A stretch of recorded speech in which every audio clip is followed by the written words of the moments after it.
Bienvenidos. En la lección de esta semana, perseguidos pero no olvidados, veremos cómo Dios nos acompaña a su pueblo, aún en medio de la oposición, aún en medio del sufrimiento. Y al igual que Pablo, siempre nos podemos regocijar en el Señor, aunque enfrentemos injusticias, aunque vivamos dificultades, pero podemos siempre acordarnos del Señor y que Él está con nosotros.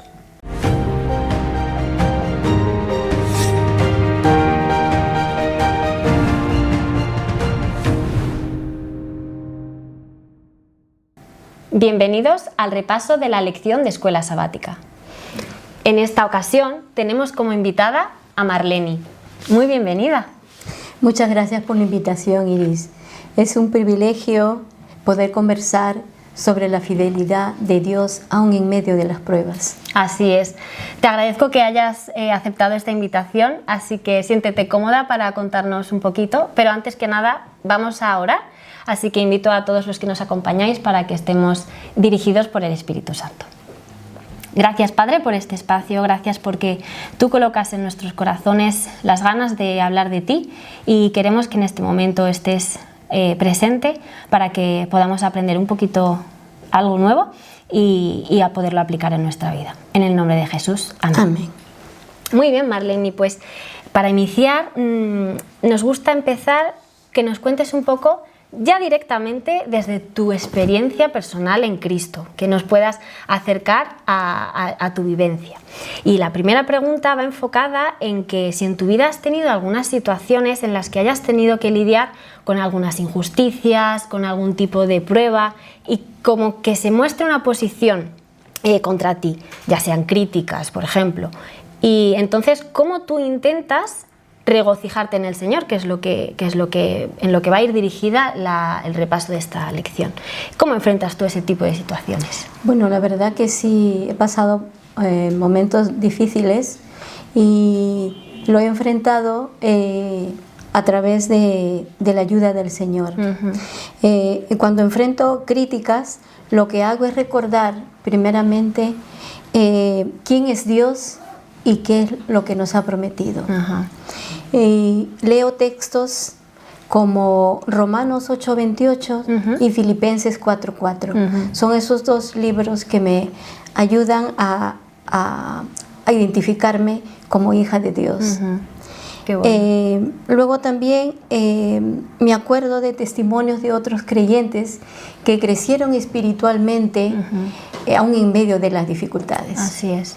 ¿Sabes? Realmente ya conocemos que incluso durante la vivencia de Jesús aquí en la tierra, lo que le transmitió a los discípulos, que lo vemos en los evangelios, en Mateo, Marcos, Lucas y Juan, que seremos perseguidos, que seremos insultados, odiados. Yo he recogido un par de versículos, por ejemplo en Juan 5:18, si el mundo los aborrece, tengan presente que antes que a ustedes me aborreció a mí. Y es que Jesús tomó nuestro lugar, es el primero que por medio del sacrificio fue la mayor injusticia. ¿Y cómo lo llevó Él? Pues en su máxima vulnerabilidad, a pesar de ello, se dice también en los evangelios que incluso sortearon sus vestiduras, que eso es un momento que debió ser muy triste. ¿Y cuál es la actitud que tomó Jesús? Pues Él tomó nuestro lugar, ¿no? Y me ha gustado mucho lo que has dicho, que el testimonio de otros, y si encima es el testimonio de Cristo, pues aplicárnoslo y cómo vivir regocijándonos así. La siguiente pregunta va enfocada a que si tuvieras que describir en una sola palabra lo que has aprendido de Dios en esos momentos difíciles que comentabas, ¿cuál sería y por qué? Bueno, esa palabra maravillosa sería presencia, porque aunque las circunstancias no cambien de inmediato, he visto que el Señor se hace real en la oración, en su palabra y en la iglesia. Qué bueno. Y esa presencia me sostiene y me permite encontrar gozo en el Señor. Qué bueno. De hecho, también en la línea en la que tú estás comentando de la presencia, es que encontramos a un Dios omnipotente que por medio del poder que Él tiene, yo diría, pues esa omnipotencia, ¿no? Debemos estar seguros y sentirnos que la obra del Señor en cualquier situación está obrando en nuestras vidas. Por supuesto. Entonces, es el confiar en la presencia y en el poder de Dios, yo creo que son claves súper importantes. Amén.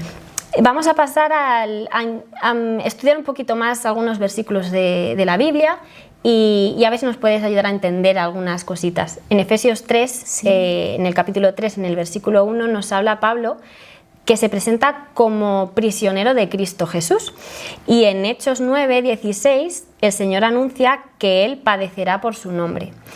La pregunta que te quiero hacer es, ¿qué nos enseña esto sobre cómo Pablo interpretaba sus prisiones y sufrimientos?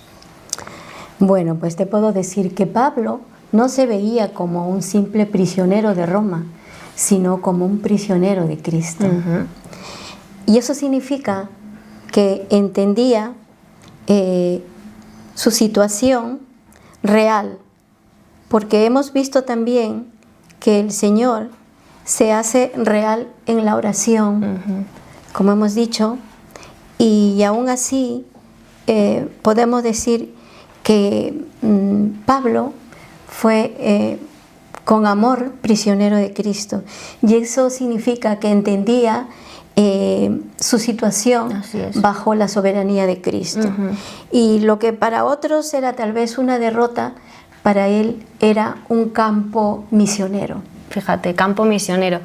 Esto de campo misionero vamos a abrir un poquito más este concepto adelante, pero vámonos a 2 de Corintios 4, en los versículos del 7 al 12, donde Pablo habla de tesoros en vasos de barro.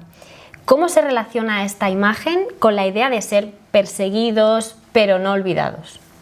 Bueno, la verdad que la expresión vaso de barro nos subraya la fragilidad del ser humano, porque un vaso, si no tienes cuidado, se rompe. Claro. Igualmente no somos nosotros frágiles. Frente a un problema, nosotros nos quebramos. Claro. Sin embargo, la fuerza que Dios nos da nos permite que podamos hacer su voluntad y no sentirnos derrotados.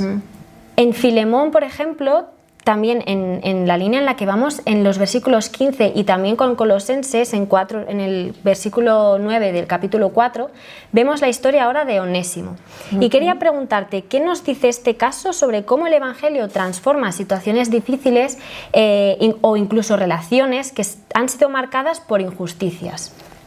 Bueno, la verdad es que Dios utiliza personas sencillas para hacer grandes cosas. Y podemos decir que Onésimo pasa de ser un esclavo fugitivo a ser un hermano amado. Pablo no niega la realidad dura del sistema, pero introduce una nueva identidad en Cristo que cambia la relación. Y aún en medio de estructuras injustas que hay en este mundo, el Evangelio se abre camino para la reconciliación y la dignidad. Eso nos enseña que aun cuando sufrimos injusticias, Dios puede transformar los corazones de adentro hacia afuera. Amén, que ojalá que podamos vivir esto, y por eso ha llegado el momento de que queremos hacer cambios en nuestra vida con lo que venimos estudiando en este repaso. Queremos tomar decisiones y por eso te voy a pedir ayuda para que podamos aplicar en nuestro día a día el mensaje que nos quiere traer este repaso. Piensa en un problema actual de tu vida, como una limitación, una oposición que hayas vivido con alguien o algún malentendido, y cómo entonces podrías comenzar a verlo como si fuese una oportunidad misionera, como nos muestra Pablo. Bueno, es verdad que cuando alguien te dice algo que es injusto y tú te das cuenta que no has cometido ninguna falta, humanamente tienes ese deseo de decirle muchas cosas. Claro. Pero cuando Cristo transforma tu corazón, puedes mirarlo desde un punto de vista bíblico. Así es. Entonces te acuerdas de los consejos de Dios, ¿no? Y puedes en vez de responder con enojo, puedo decidir escuchar y entender a esa persona. También, incluso, puedo orar por esa persona para que el Señor transforme su corazón. La verdad es que es tan habitual, ¿no?, que tengamos incluso en nuestra familia, que es muy fácil tener malentendidos, y el dedicar tiempo a analizar lo que hacemos, lo que decimos en la vida inmediata que vivimos, pues es muy complicado. Y cuando estaba pensando también en esta pregunta, me vino a la mente alguna persona cercana a mí, sí, que por ejemplo ha podido tener épocas de su vida en las que se ha podido sentir no tanto por malentendidos con gente, sino por soledad, por depresión, por ansiedad, y creo que también puede ser un añadido el que pensemos en que la oración que podamos hacer de intercesión para otros, ¿no?, también la podemos dedicar a que, pensando en que el Señor hace milagros no solamente de sanación en cuanto a enfermedades, que son situaciones de las que estamos hablando, de injusticias y demás, sino en cómo nosotros interpretamos lo que nos ocurre, en cómo nosotros nos ponemos según qué gafas para reinterpretar lo que alguien nos puede estar diciendo, y quizás estamos malentendiéndolo nosotros y no tanto es una verdad real lo que está diciendo, sino es más bien lo que yo estoy leyendo de eso. Entonces, en cómo el Señor puede cambiarnos a nosotros, darnos esa resiliencia o esa paz, que al final es por medio es un milagro en nuestra vida. ¿Y qué práctica nos podrías compartir que podríamos ajustar esta semana para poder cultivar ese gozo en el Señor, aún en la prueba, como aparece en Filipenses 4:4? Como dice Filipenses 4:4, regocijaos en el Señor siempre. Pienso que esta semana quiero iniciar por las mañanas con un tiempo fijo de oración y lectura. También, como dice Filipenses y 2 de Corintios, enfocándome en las promesas de Dios. Y además, cada noche anotaré al menos una manera en la que vi la mano de Dios en el día, y aunque haya sido difícil, decidiré responder con mansedumbre ante las críticas que yo pueda recibir. Me gusta la palabra mansedumbre, yo creo que me la voy a apuntar, como has dicho, fíjate, lo haré en las notas del móvil, que yo creo que también ahí lo utilizo bastante, y creo que es el concepto que nos puede resumir bastante esta lección. Y vamos a ir un poquito más allá en darle a las personas esa forma de poder crear algo para los demás. Ya hemos trabajado un poquito en cómo se aplicaría a nuestra vida personal, y ahora queremos enfocarnos hacia los demás y cómo podemos transmitir directamente a las personas que tenemos más cercanas la vivencia de Filipenses 4:4, registrando así pues cada día un motivo de gozo en Cristo y algún acto sencillo de servicio. ¿Cómo te imaginas tú hacerlo?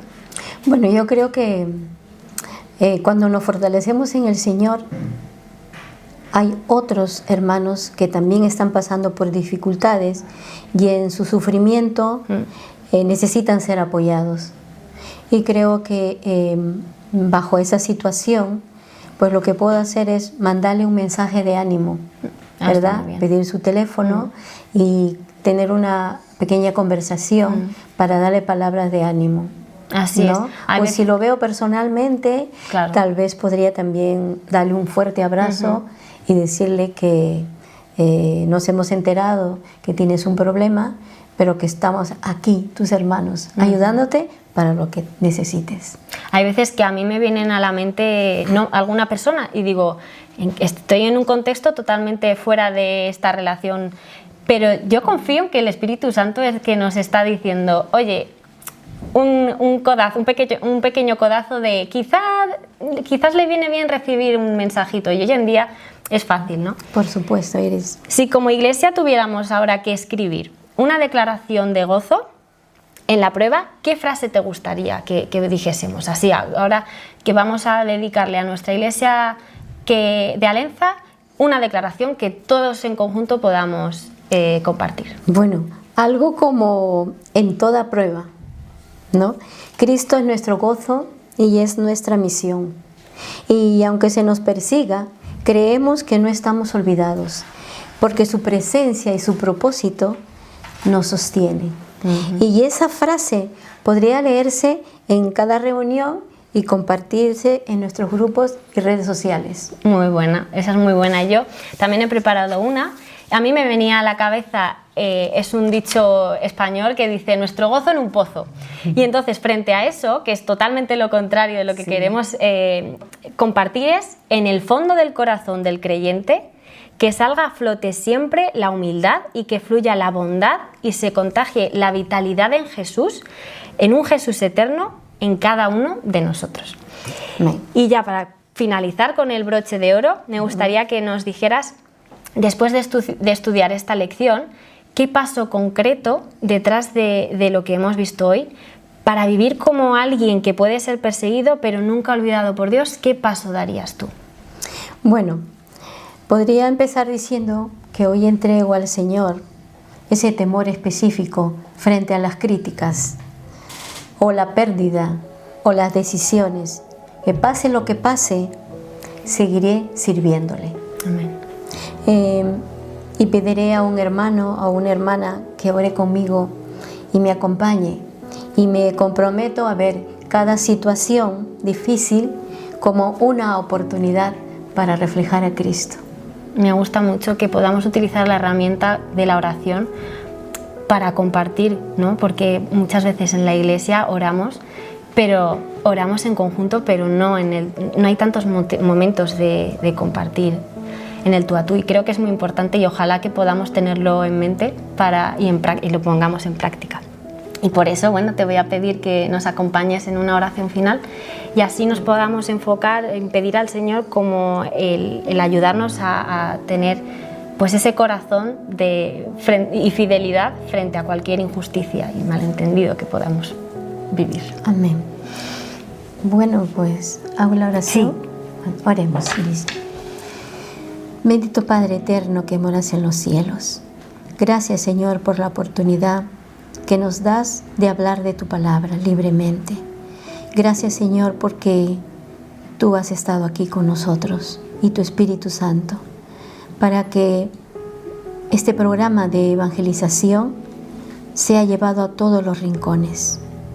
Señor, que tu palabra siga firme hasta lo último de esta tierra y seguirá perpetuamente. Gracias, Señor, por la presentación de este programa dirigida por Iris y por su equipo, y te pedimos que sigamos creciendo espiritualmente en ti, Señor. Estos favores te pedimos en el nombre del Padre, del Hijo y del Espíritu Santo. Amén, Señor. Amén. Pues muchísimas gracias, Marleni, por acompañarnos en esta lección y por ayudarnos a mirar la persecución en realidad como una perspectiva desde la fidelidad que Dios tiene para con nosotros y nosotros hacia Él. Gracias. Muchas gracias, Iris, por la oportunidad, una vez más, que me has dado de poder hablar libremente acerca de nuestro Señor Jesús y de cómo Él nos transforma los corazones. Gracias. A ti. Recuerda que acabamos de comenzar un nuevo trimestre uniendo el cielo y la tierra. Y la próxima lección de Escuela Sabática, Razones para agradecer y orar, será para la próxima semana. En este caso, ahora mismo, no olvides suscribirte y comparte este vídeo con todos tus conocidos, tus familiares, tus personas más cercanas para que puedan beneficiarse y crecer en Jesús. Así que os quiero dejar con este último pensamiento. Recordemos que podemos ser perseguidos, así como lo fue Pablo. Incluso en la cárcel él se sintió lejos del Señor, pero no, nosotros seguimos hoy cada día muy cerca de Dios. Tenlo en mente, no lo olvides. Y en el próximo repaso de la lección nos vemos.